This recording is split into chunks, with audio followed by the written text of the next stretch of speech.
Hello, lovely people. We are back for another live Q&A. And tonight we have got a massive treat for you. We are being joined by Tom Archer. I'll tell you a bit more about that in a second. But while we are waiting for people to join in, tell us where you're from. Let's see how far afield we've got people. We've got Rennie here from Austria. Thanks for joining us this evening. We've got someone drinking whiskey. I've already read that one. And just on that, I know I normally join you for a drink this evening, but I'm on blackcurrant juice, I'm afraid, this evening because I've been a little bit under the weather. No, I've not got the Rona, just been a bit rough, so I'm laying off the booze for a little while. But feel free to have your whiskies and your brandies and your beers like you normally do, all right? But there we go. We've got Bruno from Brazil. We've got Noreen from Wales. Richard here from Pembrokeshire. What else we've got here? We've got Dick Law from Chelmsford. Stuart from Bexley Hill. Someone from the USA, Maryland. Welcome to the group.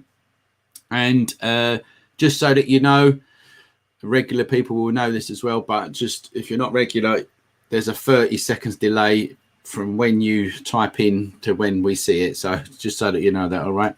We've got Dan Janesi, Seville, Israel, York, Cheshire, Dorset. No one from Essex yet. Never mind. Right. Listen, guys. This is the structure of what is happening this evening. We are going to be joined by Tom Archer in a second. Tom's going to talk to you about himself and how he's become a professional photographer. We're going to look at some of his work, and that's going to last about half an hour. And then for another half an hour, we're going to take questions live from you guys, all your landscape photography questions. You're going to send them in. Tom's going to answer them. All right. So you've got like a free run at a pro landscape photographer here with all your questions. And I'm sure you've got lots to ask. Okay, Dick Law from Chelmsford. Sorry, Dick. We have got someone from Essex in here. Right, now, here we go. So let's introduce Tom. Tom is an award-winning photographer, landscape photographer. He's got an impressive client list, including Google, Panasonic, Booking.com, My Switzerland, Tourism Ireland, and Destination Canada, just to name a few of them. His style incorporates an epic and dramatic landscapes. They show in the scale and the beauty of the world. Tom states, I really want to show off the magic of a scene and inspire people to get out and travel to that place. All right, which is a really nice quote there. He's also the tutor of our pro landscape photography course. Okay, so without further ado, let's bring Tom into the picture. Hello, evening, Tom. Mark. Hello, evening, everyone. Yes, thanks for joining us. No, you're more than welcome. And yeah, it's really good to have you here, Tom. Loads of people are looking forward to throwing loads of questions at you, I think. So you're going to be bombarded a bit later on. But before you get bombarded, tell us about a little bit about you and more like your journey into photography and, you know, where you are today. And if any questions do pop up that I think are relevant to what you're actually saying at that moment in time, I might put them on the screen. But for now, the floor is yours, Tom. Sure. Okay, so I've been a photographer for probably just over 10 years now. I've kind of done a bit of all sorts of photography. As you can probably tell, my passion is landscape and travel photography. And I started off just doing that for fun. But as my Instagram grew and got a bigger following, I started to get some offers from clients.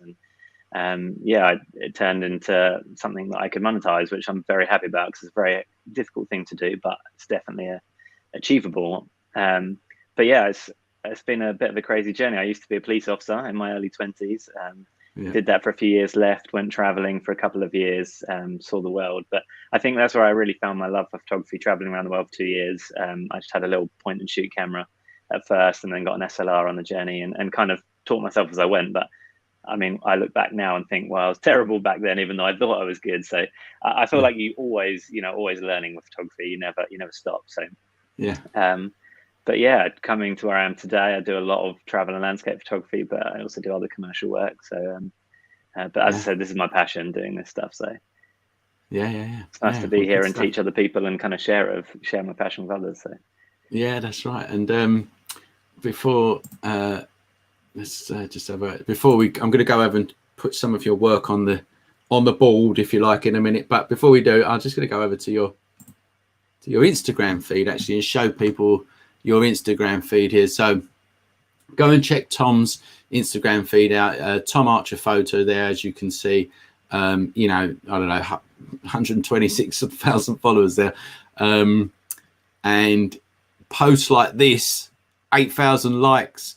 I think if you put all of my posts together, Tom, I wouldn't get 8,000 likes on my one, but that's quite cool. And this one here was Google, wasn't it? yes, from I've LA. just been out in California for a few weeks, and working with the Google with their new Pixel phone, the Pixel 6 Pro. So these are all taken on a phone, which I think is quite a good show that you don't necessarily need a great camera to get good pics. It's about the light and the compositions and the scenes. So but it is impressive what phones can do now, really, to be honest. Yeah, that's a lovely picture. I like that one.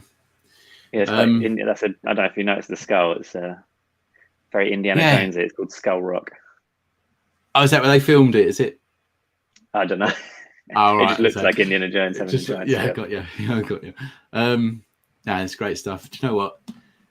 I just bought a new phone literally the other day, and it was between the Google Pixel actually and I got the Samsung in the end, to be fair, but only because it's not got that much of a reputation at this minute in time, is it? But but maybe I should have got that one. Right, Tom, let's have a look at some of your work, shall we, if you don't mind? Sure. I'm just going to go back to. So, if you do have questions as we're looking at the work, put them in the comments. If they're relevant and they're not going to interrupt the flow, I will put them up and we can answer them as we go. But other than that, we are going to have a massive Q&A session a bit later on. Let's go to this picture here first, Tom, if you don't mind. So do you want to explain this to us? Sure, yeah. So I've just picked a few of my favorites. So this one was taken a few years ago in the Serengeti. I was actually in a hot air balloon too, so there was 3 of the hot air balloons up, and it was shot with a 400mm Nikon f2.8 lens, which is I was very lucky that Nikon lent me, because they're horrendously expensive. I wouldn't own one myself because I wouldn't use it enough. It's just too much money. But it's a beautiful lens. It's huge. I don't know if people have seen them. They're like weigh several kilos and they're as long as your arm. So it's not very fun to travel with. But if you've got one of them lenses, tell us in the comments. We'll be interested to see if you've. It must be like Arnold Schwarzenegger walking around with it. Yeah, well, it comes with it's basically a bag on its own, and that had to be our hand luggage. I was traveling with another photographer, and we had one each. But so we're in a hot air balloon. It's very cramped in the balloon, so there's like 16 people in there, and my friend and I were kind of cramped in this one little section, trying to use a 400mm lens in a moving object whilst trying to bend down in a tiny little space is very tricky. So I think from like a difficulty standpoint, I was really pleased to have got this, because everything kind of came together, because it's a tricky one. But getting the flame, because obviously the hot air balloons don't have the burners going the whole time, and I really wanted to catch that in a shot because it really added something and added that light.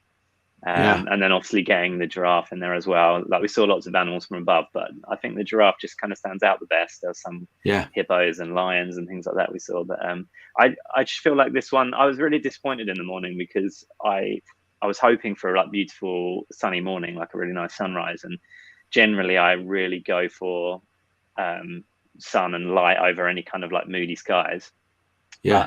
And it's quite grey and miserable in a sense when you look at it. But actually when it came out, I loved it, because it's kind of painted feel. I think the textures and the light and the way the scene hits, and I think maybe like the greens and the way it kind of plays off with the colours on the balloon. I really like that. I've got blown up big in my lounge on the wall. So it's got all the elements of a great landscape shot, isn't it? It's got scale. You've got like big balloons against a giraffe that we know giraffes are big, but against one of these balloons, you've got a real sense of scale, and you've got that color scheme. We talk about this in the course. So analogous is the is the technical term when the colours are close on the colour wheel, and yeah, I think you're right. That soft light really makes it. It's got a very painterly feel to it. Yeah. Yeah. Let's go on to the next one then, shall we? We do have. I mean, we've got some. There is some good questions coming through, guys. But if we don't get to them, what I'm gonna ask you to put them back in again a bit later on, so that they push to the top, if that makes sense. So put your questions in by all means, and don't worry, I've got it covered. But anyway, Tom, we're going to go to this one here, if you don't mind. Sure. This one was taken in the Dolomites. I've actually been to this spot a few times, and I just love this scene. I just think it's so epic. It's like something out of a Disney movie, like this kind of scale. And having that church on its own in the middle of the field is obviously not that common.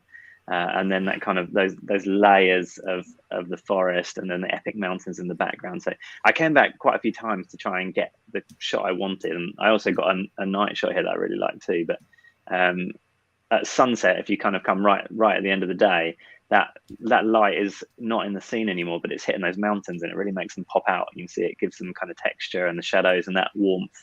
Sometimes it goes almost pinky, sometimes orangey. So it's quite warm orange that day. But I also, a lot of people, when they go to this location, will shoot from down in the field. Like there's a road just behind those trees. And it makes a great shot too. The church is a bit closer up, but I kind of hiked up this hill behind to get that kind of framing with the trees in front. I just thought it made it look a bit more epic and showed the scale a bit more. But I don't think it's anything amazing technically or anything, but I just love the location. I just think it's so magical. But it does actually, it comes out quite dark, the foreground, because the background's in the light. So there was a bit of editing there to kind of brighten up the that foreground and kind of match it a bit. But and that's this is full frame, the Nikon camera, was it? Yeah, this would have been with my Nikon D850. So and that's got the dynamic range to do that in it, hasn't it? Yeah, of course. Like, you need to shoot to your camera system, as we talk about in the course. Like, I generally underexpose a bit, so I don't lose any details in the highlights, which Nikon is very good for, like retaining details in the shadows. Then we can brighten that up, and it still looks fine. So, I mean, you can do multiple exposures and blend them together, but I generally never need to do that just because the quality of the Nikon's so good. So, occasionally, but not too often. But for any, for you guys that are interested in landscape photography, I'd really recommend the Dolomites. It's, in my opinion, one of the most beautiful places in the world. There's loads of nice landscapes in the world, but the Dolomites really is epic, and it's got so many different kind of scenes, from the mountains to the lakes to the colours. It's just an amazing place, and it's so accessible from Europe. So, I've always wanted to go. That was on our sort of skiing list, the Dolomites, actually, but we never got there. It's supposed to be good. I've never actually been in the winter. I've only ever been in the summer. Yeah, no, it's fantastic. Tom, I just want to, as we was talking about lenses, I'm going to put this up before we go on to the next picture. This is from SCW66. I think that's Stuart. I think Stuart's a regular on here. When buying a new lens, do you ever have to calibrate it? It's a technical one, and I've heard this a few times actually. I'd like to hear your thoughts myself, to be fair. To be honest, I've never calibrated any lenses. I've never had any issues. I know that you can calibrate them, and they can be knocked out of sync, I think, but it's not something I know a lot about. I don't know. I know that I'm pretty sure you can do it at home, and you need some special software or kit to do it. But when I've had my lens knocked in the past and had any issues, I would take it into a shop to get it done properly, because they're such expensive lenses, and I just want to make sure it's perfect. So I'm afraid I don't know a lot about that. Yeah, I've never calibrated a lens. I've done that micro on one lens. You can micro adjust the focus point because it was out. Yeah. But and I've only ever done that on one lens ever. So yeah, well, there you go. I was hoping that was going to be the case, because I'll never do it myself. And if you was going, I do it to every single lens, I'd be going, oh no, what am I doing wrong? But thanks for asking that, Stuart. Thank you very much, guys. Like I say, I do see all these questions coming in, and they're very good questions. Bear with me, and we'll get to them soon. Let's go to the next photograph. Oh, but not that one. That was that one. The next photo, this one here, Tom, please. Sure. This was, again, a couple of years ago in Lapland. It wasn't on a job, but I'm quite lucky with what I do. I generally can approach like a tourist board or hotels and things when I travel, even if there's no pay in it. Often they're willing to kind of swap. So, for example, this one location was a hotel we stayed in out in the wilderness called the Wilderness Hotel at Inari, I think, and they will give me board for free. So I stay in like a nice room for free in return for providing photos and often providing like a post on Instagram to kind of shout them out and give them some, so it gives them good exposure and gets people interested in going there. And it's not cheap to stay in Lapland either, is it? It's not cheap. No, it's not at all. So that's a big benefit of being a good photographer. I guess having a decent following as well helps, but you can often trade your time. So it doesn't quite feel like work. You do have to get some work, but it's obviously what I love doing. And it's not paid, but it means I can get a free trip. So anyway, this was just on the outskirts of the hotel. So we stayed in the little kind of igloos that, you probably see on Instagram and social media and stuff with a glass looking out the Northern Lights. But the Northern Lights came out that night, and I knew I really liked this tree and I wanted to get a shot there. But I was waiting for the Northern Lights to be in the right place because it kind of moves around a bit. And that night was incredibly cold. It was like minus, I don't know, 35, I think it got down to. And I was actually amazed at how well the camera held out at the Nikon. Like I was probably out for an hour and a half in this one session taking photos. And if you touched your face to the camera, like the metal, it was so cold it would burn. That's how cold it was. But the camera functioned all the way through. But towards the end, it was struggling a bit with the shutter. You could hear it kind of slowly like opening and closing. It wasn't quite functioning properly. But so I took quite a few shots of the same tree and some different iterations with different Northern Lights. But I really like this kind of band of the aurora. It reminds me of Star Trek. I don't know why. I can imagine like a ship kind of flying through. And I just like the simplicity of it. I think it's just I don't know where the light was coming from. I think it was just moonlight, I would say. When you're out in the snow, it's at night, it does look quite bright and daylighty, but it must have been well lit by the moon to have that much light. So it's a fantastic it's a fantastic picture, and there's a few comments coming through here from people. Epic picture of Lax. Here we go. This is from Klaus here. Once in a lifetime shot. I think it is. Yeah, it's an absolutely fantastic picture. And this one, it was the astrophotographer of the year, wasn't it? The Greenwich one, the one that the Maritime Museum put. Yes. Yeah. This one won in the categories. One of the categories. I can't actually. I think it was Aurora. I probably should remember this. But, I don't enter many competitions, but my wife was like, "You need to enter," and this was the first one I entered. I was very lucky to. It won runner-up actually in that category, so it's second place. Yeah. And it's where I saw you on the BBC, because you was talking about this on the BBC. Yeah, and they contacted me after that. That's how I contacted you from this shot. Yeah. Fantastic picture. There, look, we're going to look at another one actually. Oh, wrong way. I'll get this right in the end. Here we go. Let's have a look at this one as well, Tom, if you don't mind. So, let's go for this one here. So this place is called Quorang, which is on the Isle of Skye. I don't know if I'm pronouncing that right. If someone's Scottish, I might be saying it wrong. It's on the Isle of Skye, which is part of Scotland. It's up the northwest coast of Scotland, and it's such a beautiful place. I mean, you might recognize this from, it's been in quite a few films. I think it's been in like Harry Potter, and I can't even remember, but I definitely notice it. Probably Lord of the Rings. It's such a like iconic scene. It's really accessible. You don't have to do a big hike. You can kind of drive up. I don't know if you can probably make out the road. If you zoom in, the road kind of weaves up and you park in a car park and then you can kind of walk along. So I hiked along not far, like 20 minutes or so to this point. It was actually on New Year's Day in the morning. We actually skipped. My wife and I skipped New Year's Eve. Went to bed early. The weather was miserable anyway. And got up super early I say super early, Scotland at New Year's. I think the sunrise was at like 9 or something. So it was actually quite late.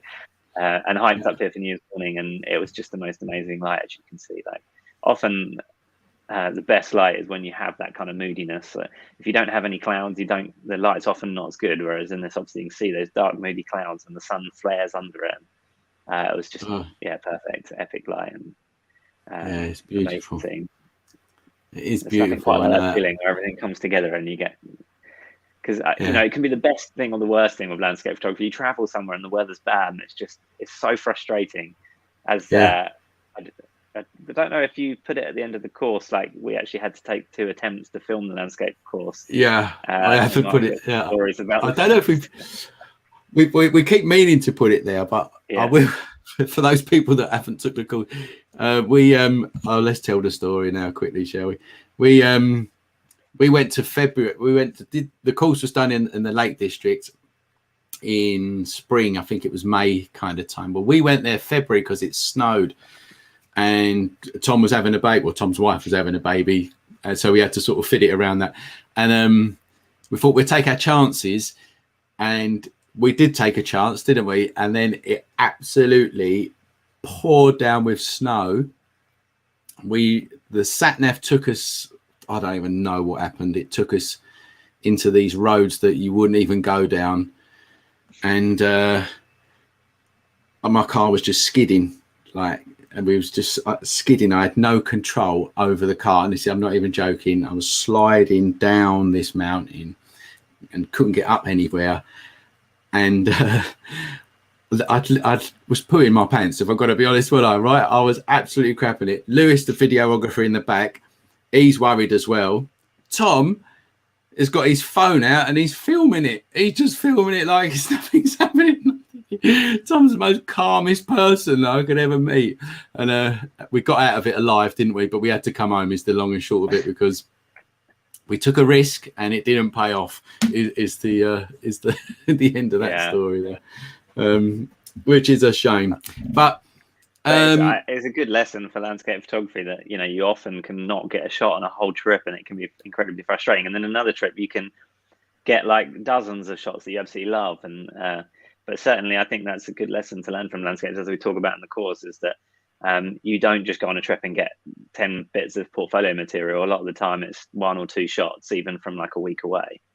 And that's if you're out photographing the whole time. So it can be a frustrating type of photography, but it can be incredibly rewarding when you get it right, because your patience pays off. So. Yeah, I mean, I learned just from being with you from them few days in February and in May when we was up there, that effort is what you need to put in, and then so the efforts everyone can put the effort in, and then the rest of it is just being there and just hoping, isn't it, really, that the light pops out at the right time. In the course you see it, don't you, on some mornings, some sunsets it just appears and you go, whoa, and then on other times it just didn't happen, did it? And like you say, it's just the way it goes. But for that picture there, I think the point we're making is it definitely happened then. It definitely happened. Everything came together then. So I tell you, I did see a question come up. There's loads of good questions here. Let's have this one quickly. We'll have this one here quickly. And then we'll go to the next bit. So, Tom, do you use a filter or do you prefer bracketing? Kind of neither, actually. So you obviously got different types of filters. You've got graduated filters, which I think someone else mentioned in the question, so this might be that might answer the other question too. But if you've got a bright sky and you want to darken it down, the traditional thing is to have a graduated filter, so it'll be dark into clear glass. I personally don't like that, because you never get a perfect horizon. So when you use that dark filter, it's affecting, which can look good. If you've got a mountain, it can make the mountain look dark, but for me it never quite looks fully real. It's like you're like just darkening one side completely and not the other side. So what I prefer to do is underexpose for that, or overexpose, normally under, and then later on bring it all up, pull it all apart in Photoshop, and cut the sky out, darken that bit down, and blend it together in Photoshop. So I quite often will take bracketed exposures, so I'll do some brighter and some darker, but I don't very often need to use proper bracketing where you have the multiple exposures and blend them all together, because usually I find that one shot from my camera is perfectly good enough, unless there's a massive dynamic range. Usually one photo has enough good quality that I can just kind of play with it, brighten and darken it, and it's perfectly fine. So yeah, basically I do use neutral density filters, so full filters, if I need to have a slower exposure, which again you'll see on the course. If we want to have movement in water or something like that, but you want to keep a higher aperture or whatever, or have any depth of field. Yeah. And I'll it's use that, like that Nikon that you've got, it's got like we've said, it's got great dynamic range. And do you know, funnily enough, I'm going to be making a video soon. I'm going to talk to you about it, actually. I've got to, because when I was filming with you in the Lake District, I had the crop sensor XT4, the Fuji, and I was taking pictures in between filming, and I've sort of edited them pictures now, and I can see the difference between the two, between the full frame and the crop sensor. And I've never seen them like that comparison before. Same light, same area, same trees. And it's very interesting, actually. But clearly, you get a lot more detail with the full frame. Yeah, I'll hold that thought for other people, but I'll show you. You'll be interested in it. Klaus, thank you for that question. There is some absolutely brilliant questions coming in. Please keep them coming in. What we're going to do right now is we are going to take a little break. So I'm going to play you a video, a 1-minute video of Tom's work and the course. Watch that, hang around. It's going to give me a chance to look through some of these questions, so I'm ready to put them up for you so we can answer them. And then we're going to have a massive Q&A. I could see that you guys have got some brilliant questions that you want answered, but there's some in here that actually I would like to have answered as well. Okay, so guys, bear with us. We'll be back in just over 1 minute. See you in a minute. There's nothing quite like that feeling when everything comes together for a photo, when you're in that amazing location and the conditions and the light are perfect, and you manage to create that image that you've been wanting to create for years. It's just an incredible feeling, and it certainly doesn't feel like work. Landscape photography isn't just about taking the photos, it's about getting you out into nature. It's about being in places that you wouldn't normally go, at times when you wouldn't normally go. And those experiences are some of the highlights of my life, some of the things that I'll never forget. And I feel like landscape photography is what's pushed me to get there.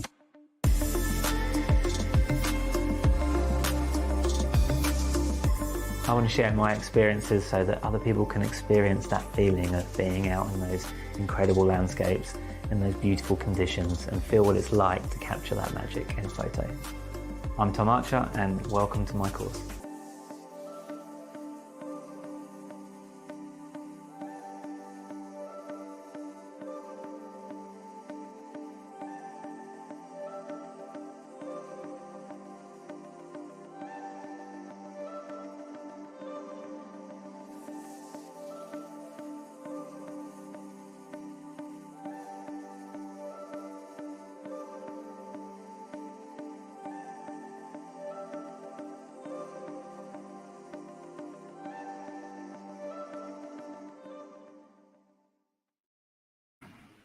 Okay, we're back. So there you go. If you haven't checked Tom's course out, check it out. The link is in the description of this video. And if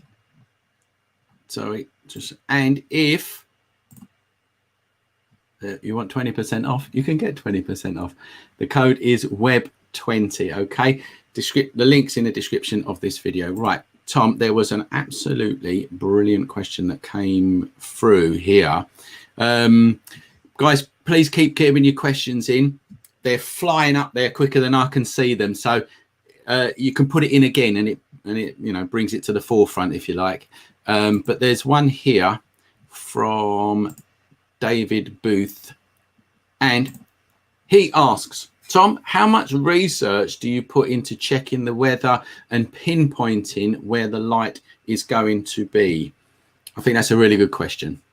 Yeah, I think it is. And research is such an important part of landscape photography, for me anyway, and especially when you're doing this with a client, and especially if your time's limited, right? Because often I'm working with a tourist board and I've got 4 days or something somewhere. So, and over those 4 days, because I mostly shoot at sunrise and sunset because that's when the best light is. If you're traveling on the first day and come back, you might only have 6 opportunities, and then you've got to catch that good weather, and you've got to know where to be. So again, this is something we talk about in the course, is that you need to research all the locations, work out where you want to go, and then you can start to look on maps and apps and things we talk about in the course to show where the light's going to be. So I'll find the kind of shots I want. I'll kind of do a Google Maps of all the different locations I want to go to. I'll look at examples, kind of search social media and other places to kind of see other people that have captured similar places. And then from that, I'll try and work out where the light's going to be and where it looks good. Because some places look good at sunrise, some look good at sunset, obviously depending on the angle. And often I want the sun to be in front of me. I quite like that kind of depth of it coming towards you, the flare of it in the shot, as you'll see in a lot of my photos. But sometimes it's good to be behind you. Sometimes it looks good, in shots from behind you. So get an idea of what you think will look good in the images, and then work out on a map. You can tell where the sun's going to be. There's some good apps for that to work out, where the compass, where the sun's going to be. And then often, again, as you'll see in our course, go and scout it when you get to the location. Like in the middle of the day, the light's no good. Let's drive there, look at the location, use an app to work out where the sun's going to track through the sky through the day. And then what time you've got to be there for sunset and things. And weather is so difficult to predict, as we saw in filming the course, didn't we, Mark? But I use a few different apps, but most landscapes are around mountains, like the more interesting ones, mountains and oceans and things, and the weather's so fickle that I always say just go, even if the weather looks awful, because some of the best shots I've got have been when the weather's terrible. And the sun will break out for 2 minutes. And we're talking there's hours rather than minutes is into the planning, and from what we did, more time went into the planning than the shoot, because when you think about it, the shoot is half an hour when that sun goes like that.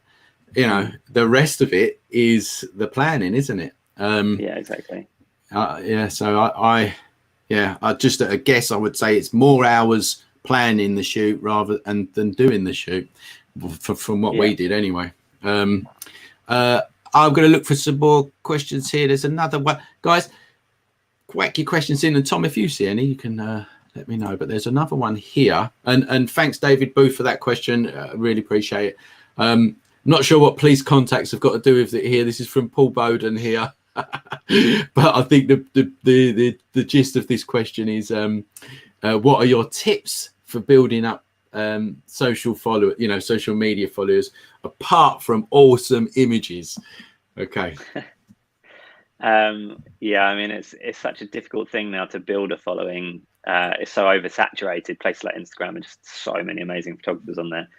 I do think one of the most important things is to stand out. So not only have good images, but try and be original, which is very hard now, really, let's be honest, like to be original, because there's so many different people. But like a good example of this, and it's not a landscape photographer, is a friend of mine, Rich McCaw. His Instagram name's Paperboyo. I don't know, some of you might have heard of him. So he cuts out little shapes of paper of like people or whatever, and then he puts it into a scene. So he'll photograph his hand with the paper and it's interacting with the scene. Check out his Instagram, it's amazing. And he's got a huge following, and but it's because it's so original, right? Like it gets shared in all different places, on blogs, papers, because he does something so clever and original. And there's always an idea you can come up with that like will make you stand out, but it takes a lot of time and effort and work. And but of course, good images too. But I know landscape photographers who are absolutely incredible, that their images are absolutely mind-blowing, and yet they will barely have any followers.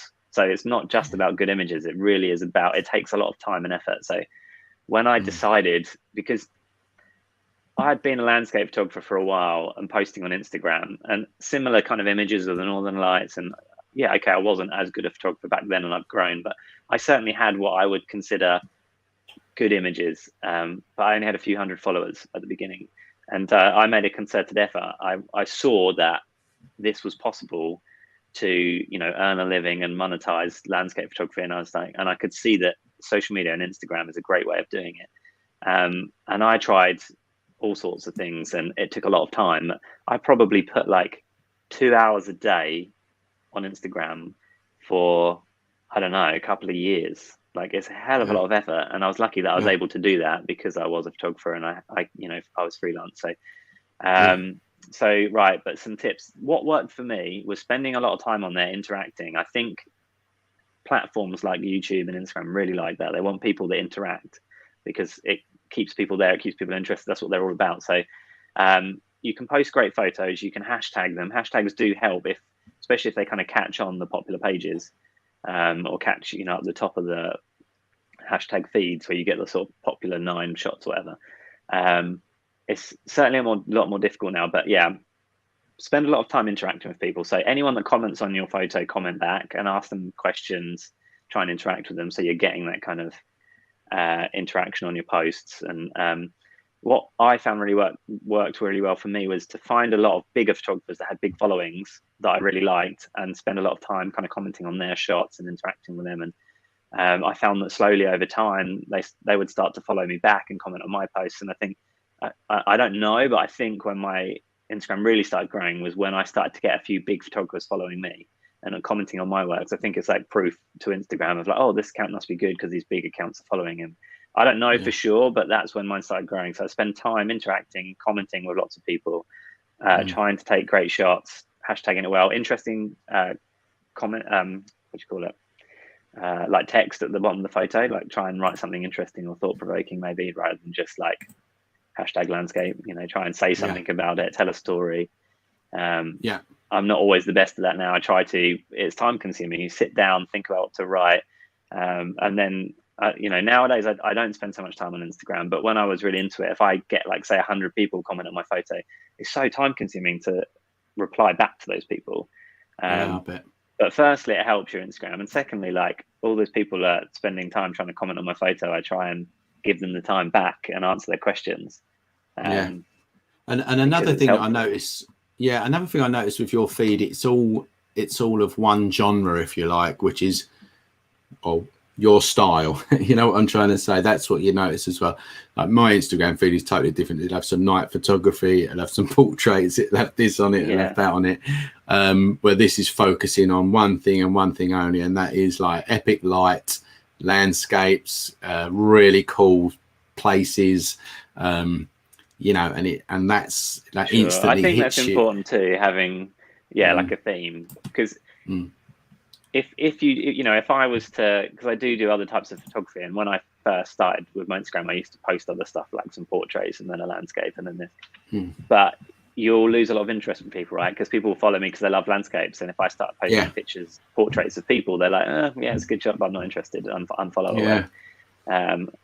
I think it's much more important to focus on something, and often as well, it's if you focus on posting something that's a bit more unusual or obscure, right? Like, I don't know, only black and white images, or only I don't know, only I see a lot of people that have great feeds as well that will really tailor the feed. So mine, I do use an app to kind of work out what to post next, because some shots don't look good next to each other, and like if you've got a very simple photo like the one with the tree with not much in it, that works well next to a more complex photo where it's lots of mountains and lots of textures. Whereas if you put a lot of them next to each other, it can look a bit messy, or if you have a chunk of them. So it's worthwhile planning out your feed. I see some people that do like, have just like all like blue shots, like blue hour landscapes for, a block of 9 looks really nice. And then really warm orangey sunset for a block. And it's really like pleasing to your eye to scroll through their feed. But, So it's like their own gallery. Anyway, that was some really good tips there. There is a question I'm going to put up now here, by Craig Robinson here. Now, this question has come up a few times from a few different people. So I've put this one here. We'll probably answer a lot of people at once. Where is the best place to focus? I always focus third of the way in if I want everything sharp. But I also hear you should focus into infinity. And there's lots of different people saying the same thing. There was a comment I read, should you focus 1/3 of the way, infinity or stack, and all that kind of stuff. So let's hear your thoughts on that, Tom. Sure. So, I mean, I recommend people to use a small f number, like a high f number, like f8 above.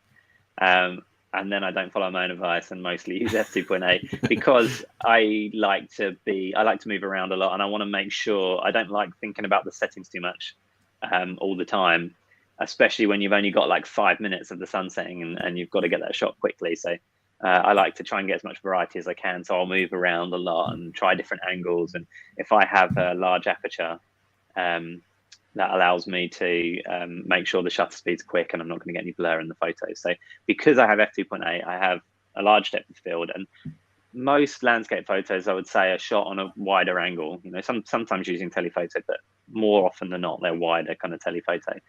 And more often than not, really, as well, you're kind of looking at the distant scene because it's a landscape. So I find that I don't generally have to worry too much about focusing. I will always make sure if there's like a subject or a main part of the photo that's in focus, whether it's like the church in a field, or I don't know, there's a person in your photo, or something that is the subject that wants to be in focus. But really, you kind of want everything in focus, mostly in landscapes. So sometimes if I'm on a wide angle but I'm f2.8, maybe the foreground's a little bit blurry, but you don't really notice that because all of the scene's really in front of you and it's just a little bit at the front. So yeah, either focus on the most important part of the photo, so the subject, whatever it might be, if there is a subject, or if not, again, I just don't really worry. I kind of just focus somewhere in the middle. I don't normally find it an issue. I'll always, like, when I take photos, look on the back of the camera and I always zoom in to 100% just to make sure stuff's sharp, because every now and then there might be an issue with the autofocus or something's out. And I've had it before where something's like, you've accidentally clicked the autofocus to manual and you're taking loads of shots and they look good, but then when you zoom in, you're like, oh crap, they're all blurry. So I always zoom in so I know that stuff's in focus anyway, and I'll often quickly just have a look around the photo. So I mean, answers the question. Yeah, I think so. And I get asked that question. We get emailed, our members email it all the time. And the first time it was asked to me, I was like, what?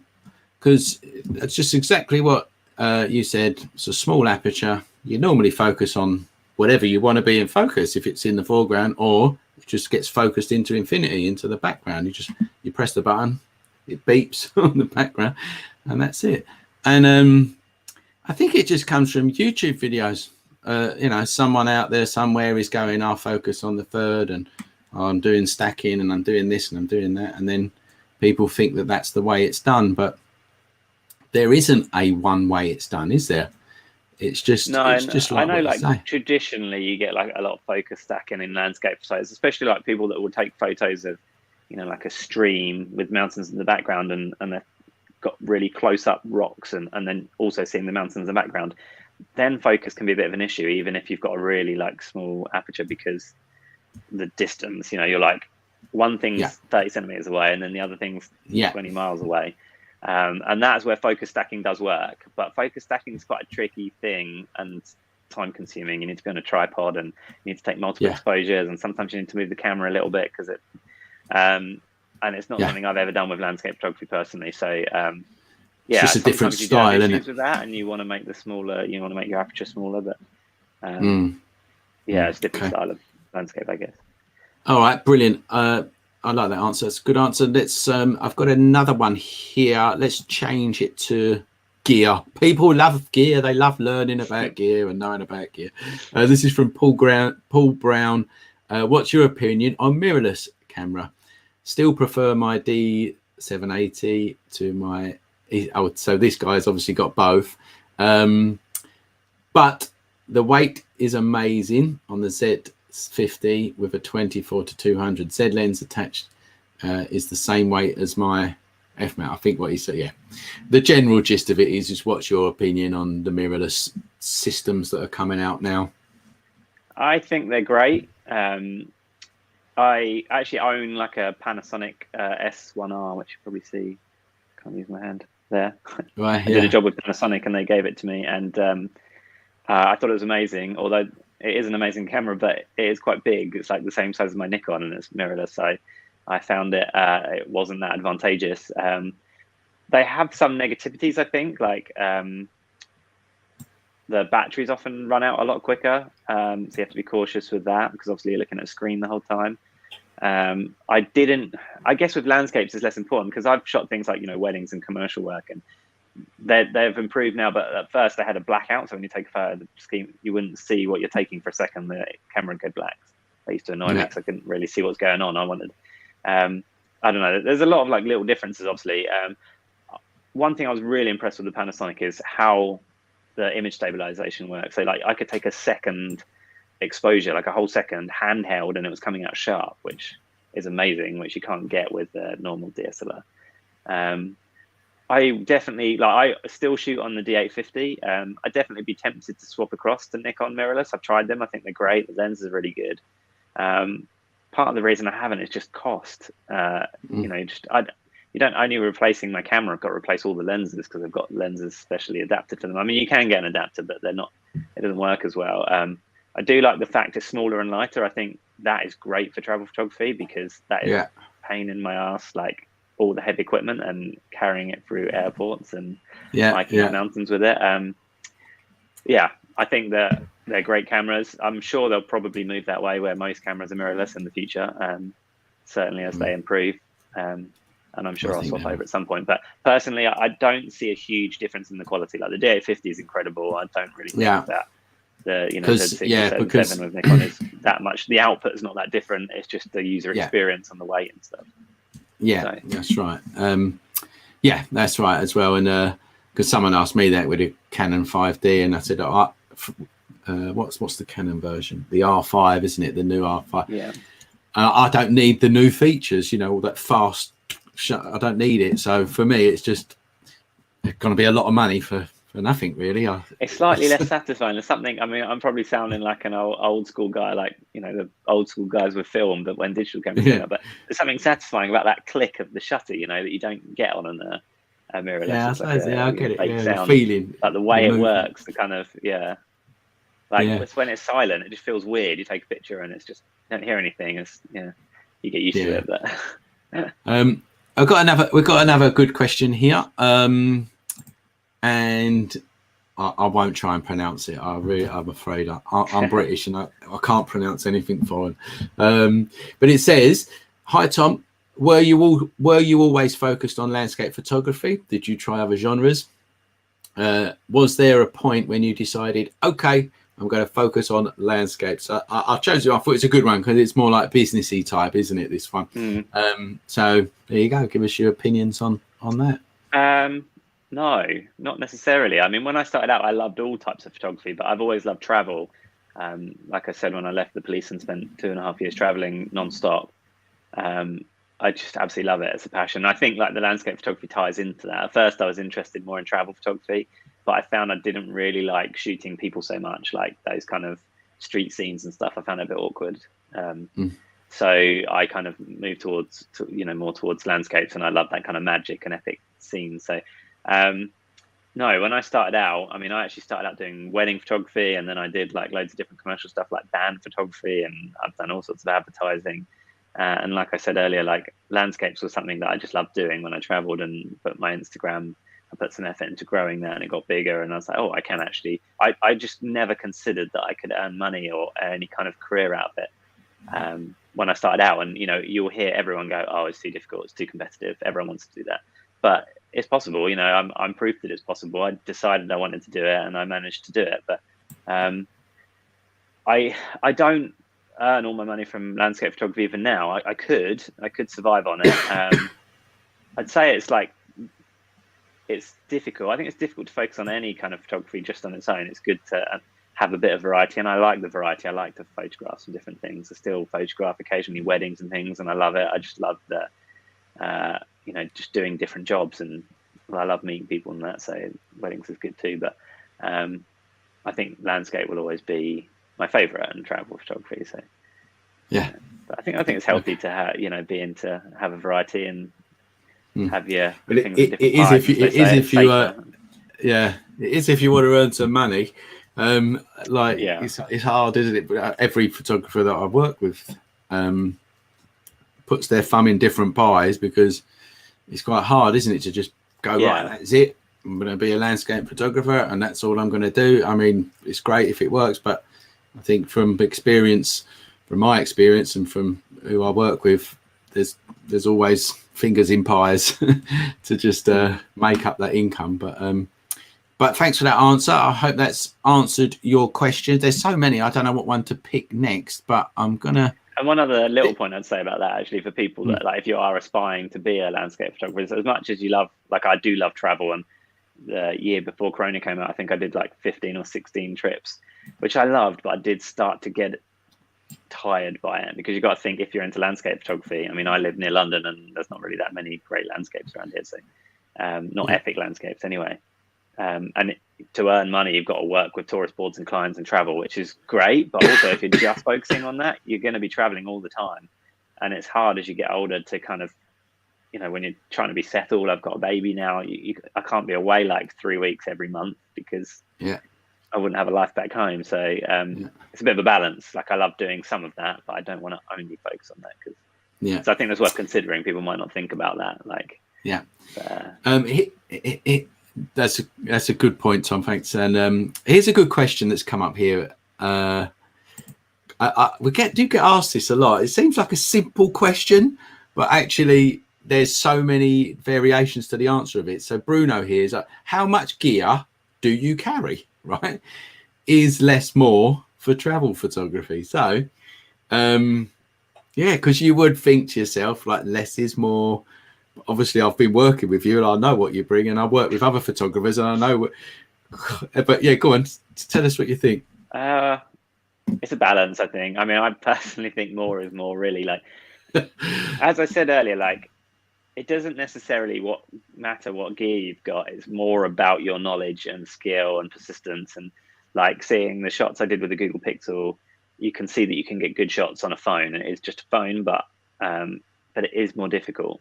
The more kind of like variety and options you've got, the better, because sometimes you could always get a good shot with a fixed lens. I'm sure you could always get some kind of shot, but sometimes you're stuck, and I don't know, you need that big telephoto to zoom into a mountain because there's not really anything interesting going on around here. And other times you don't want the big telephoto, you want a huge wide, super wide angle to capture the night sky or an interesting sky. So the problem obviously is weight and cost. So it's a lot of money to buy all the gear, and then it's very heavy to carry it.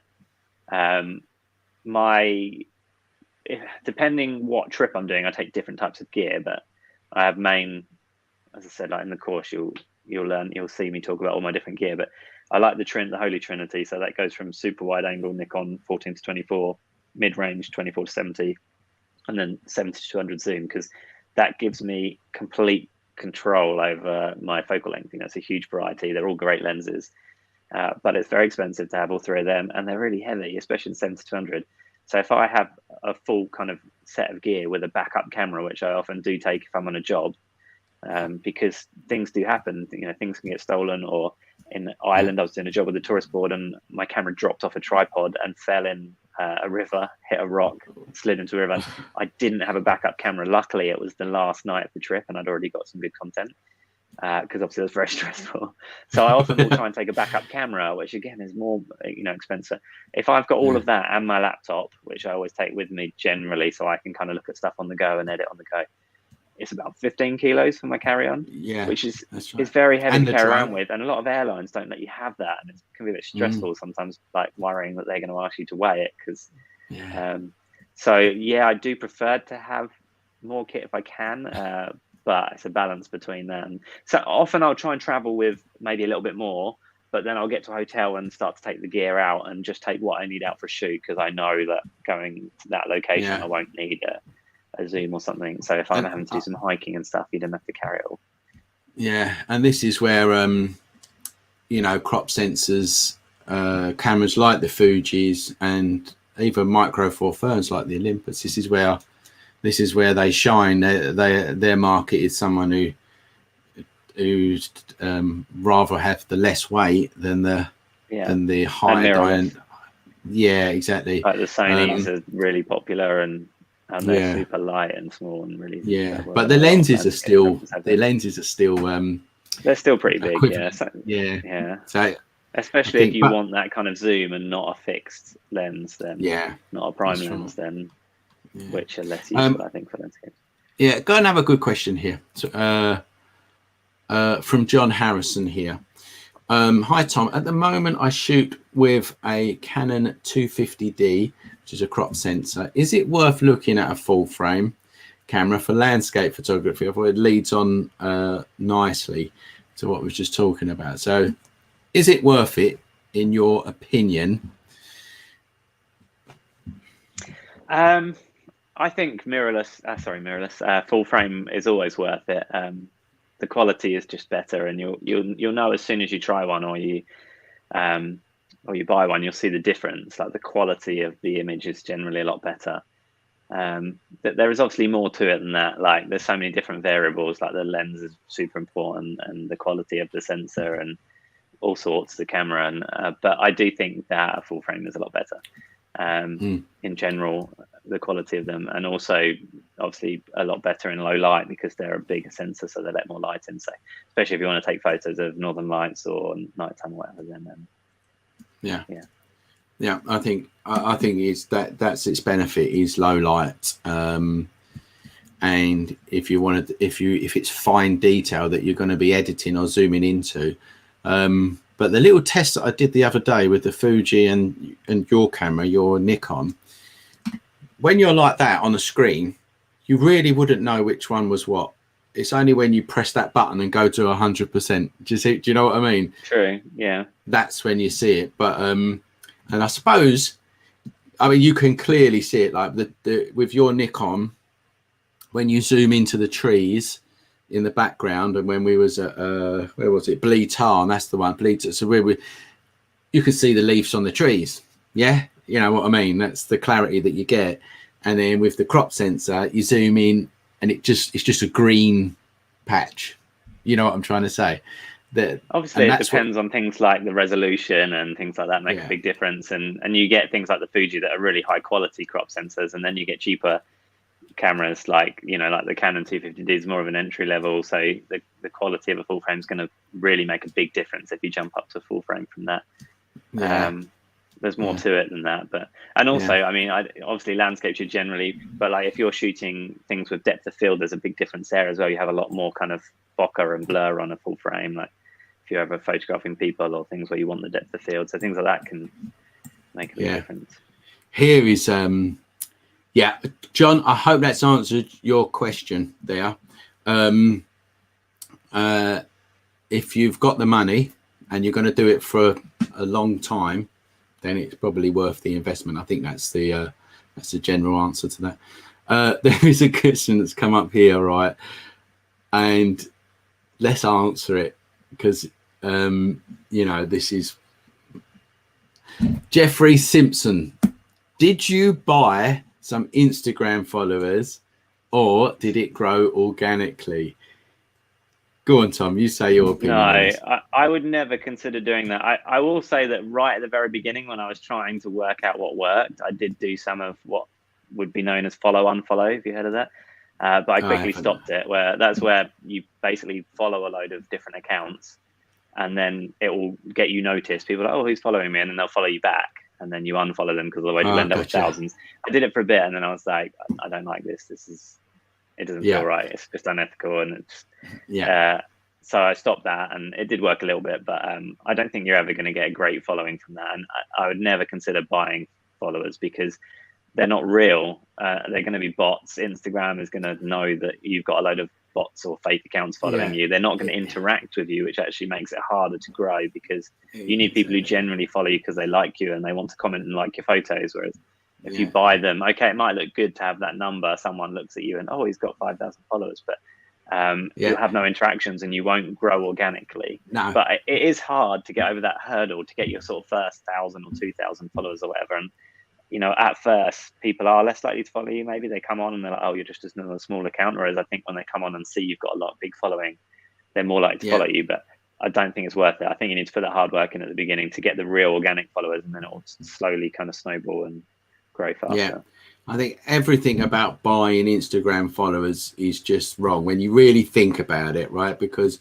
you're buying a robot that's never going to engage, like you say. So what's the point? Because really, surely you want people to actually like your work. That's why you show it off. Instagram and Facebook, it's a show-off platform, show-off book. I'm sure you've heard it being called that. It's just vanity, I think, really, isn't it? Having it doesn't really matter how many likes you have. For me, it was never about how many followers I got, how many likes I had. I just wanted to be able to do what I loved and do it for work, and show it off, because it saves it being on your computer, doesn't it? And I think also a big part of having like a larger following is that the community is really nice. So a lot of times I've gone places and I've posted like, oh, I'm in, Italy, is anyone around? And you end up meeting people, which is really nice. I love that. That's a really nice part. And you're obviously not going to have that with fake followers. I don't think it really does you any good. Like there's no benefit to it. No, the other thing that people need to realize is that you are dealing with the smartest computers that you can ever get, Facebook and Instagram and Google and all of these, YouTube and whatever else. They're smarter than a human being. They're like, you cannot fool them. So don't even bother trying. That's my sort of thing anyway. But yeah, I do get asked that, and I think that's good. It's good. We're on the same part. Don't do it, Jeffrey. Don't do it.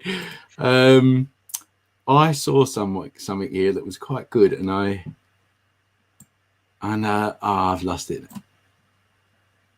Okay, let's have this one while I try and find it. I did find it, but I've lost it. But this is quite a good one while we're waiting, because you actually, there ain't no black and white photos in your landscape photos. So, and I saw this question a bit further up as well. So it's a good opportunity to answer two at once. I've seen that a couple of times.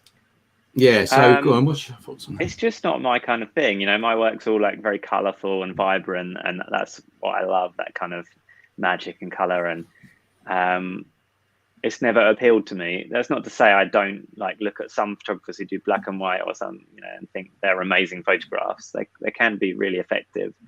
And I think it's slightly different. Like when you look at a scene, you need to look at it in a different way, and light and contrast and everything needs to be different. I've never really tried it myself, but yeah, I think that it's a great thing. Maybe it adds another level of kind of skill. Like it's maybe can be more tricky, because like I can just look at lovely colors and that adds a lot to a shot. But black and white, you've really got to focus on a perfect composition and kind of perfect contrast and things. So we've just done a. Go on, sorry, Tom. Carry on. No, so we've just done. So we're in a delay here. That's a good. Yeah. You go, right. Your turn. Go. Well, I'm moving subject. I've just seen quite a few people have asked about, do I not use a tripod? I think there's Andrew Reard in there said, have you ever been just walking around with no tripod, only camera in hand, and got an amazing photo? To be honest, a lot of my photos are not taken on a tripod. Like that's what I was saying earlier. I prefer to kind of shoot with a fast shutter speed and move around a lot and try different compositions, because often I find if you're on a tripod, it's much harder to try to quickly move it up and down. It's like much more time consuming. I guess you can find the angle first, then put it on the tripod, but you're not going to move around as much, I would say, on a tripod. That's the kind of shot where you know exactly what you want, you set it up, and then you're kind of waiting for the light, and then that's it. Whereas you definitely don't need one. You only need a tripod really if you're either focus stacking, so you're taking lots of images to kind of blend them together and to get that sharp scene, or if you're doing night photos and you need a slow exposure, or slow exposure for blurring water or blurring sky. And I don't really do that often.